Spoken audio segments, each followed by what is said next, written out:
तो दोस्तों बताया यह जा रहा है कि भारतीय एमका को लेकर एक बड़ी प्लानिंग की गई है और इसके तहत कुछ इस तरह की चीजें की जाने वाली है कि अगले कुछ ही सालों में हमारा एमका कागज से निकलकर डायरेक्टली हवाओं में उड़ना शुरू कर दे। इसको लेकर किस तरह की योजना बनाई गई है, कहां पर किस तरीके से काम होगा, इसको लेकर एक विस्तृत रिपोर्ट निकल कर आई है टाइम्स ऑफ इंडिया की तरफ से।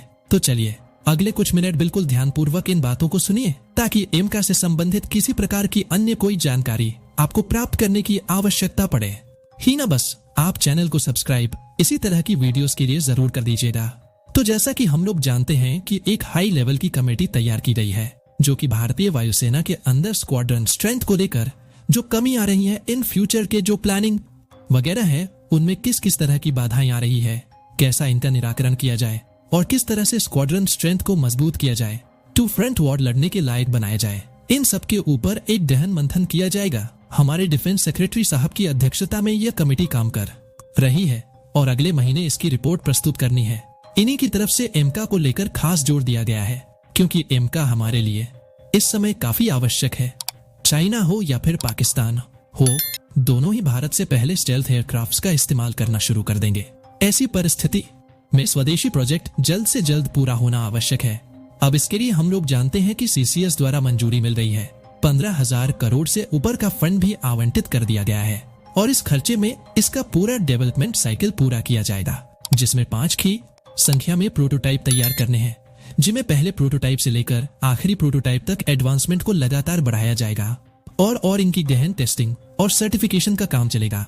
उसके बाद प्रोडक्शन की बारी आ जाती है। तो प्रोडक्शन को लेकर बताया जा रहा है कि वर्ष 2035 में यह प्रोडक्शन में जाने के लायक होगा, तेजी से प्रोडक्शन किया जा सके। इसके लिए प्राइवेट सेक्टर की मदद ली जाएगी।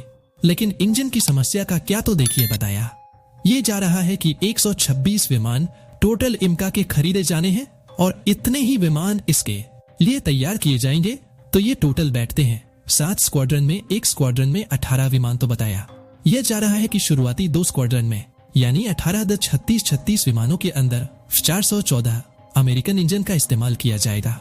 लेकिन उसके बाद जो बची हुई 5 स्क्वाड्रॉन्स है इनके अंदर स्वदेशी 110 किलो न्यूटन थ्रस्ट वाले इंजन का इस्तेमाल किया जाएगा। तो कहने का मतलब एमका के साथ साथ इंजन डेवलपमेंट को लेकर भी जो तैयारियां हैं वो कुछ इस तरह की कर ली गई है कि वह एमका की टाइमलाइन को एक्चुअली प्रोडक्शन की टाइमलाइन को मैच करा सके। एमका के साथ साथ पैरेलली हमारा एंज भी डेवलप होता रहेगा, उसकी टेस्टिंग वगैरह भी चलती रहेगी और दोनों ऑलमोस्ट साथ में ही प्रोडक्शन में जाने के लिए तैयार होंगे। तो इस तरह से कुल 126 विमान तैयार किए जाएंगे।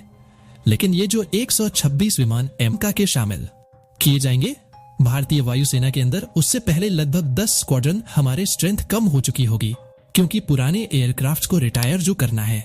इसके लिए जैसा हम जानते हैं कि तेजस मार्क व A-83 ऑलरेडी ऑर्डर कर दिए गए हैं, 97 फिर किए जाएंगे और बाकी की सारी जवाबदारी तेजस मार्केट के ऊपर आ जाएगी। तो इन्हें इसी पीरियड के अंदर काफी बड़ी संख्या में शामिल करवा लिया जाएगा।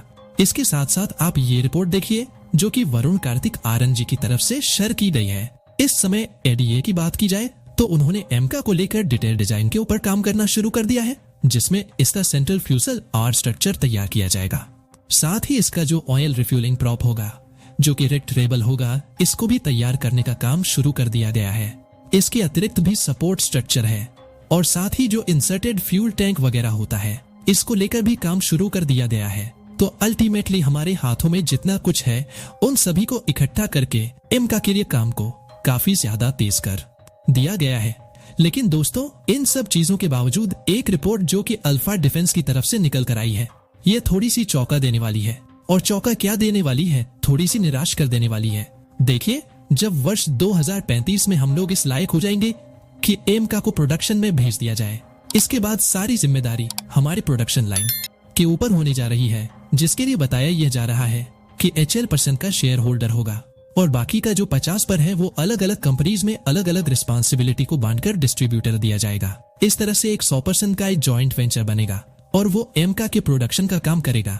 लेकिन इन सब के बावजूद बताया जा रहा है कि वर्ष 2035 में जब यह एमका बनना शुरू होगा तो वर्ष 2,03,389 तक हम लोग प्रतिवर्ष केवल 9 विमान ही बना पाएंगे और वर्ष 209 के बाद में हम लोग इस लायक हो पाएंगे कि हर वर्ष कम से कम 10 विमान बना पाए। तो कहने का मतलब प्रोडक्शन की जो क्षमता है इसे हम लोग सारे प्रयासों के बाद भी उस लेवल की नहीं ले जा पा रहे हैं जिस लेवल पर चाइना या फिर अमेरिका जैसे देश पहुंचे हैं। ये नहीं कहा जा सकता कि एकदम से हम लोग इन देशों की बराबरी कर लें, लेकिन वो जो फ्रांस वाली चीजें हैं, जो फ्रांस को देखा गया है कि प्रोडक्शन क्षमता उनकी काफी ज्यादा स्लो है और काफी कम है, वहीं तक हमें सीमित नहीं रहना है। तो हर हाल में हमें फ्रांस को सरपास करना ही होगा।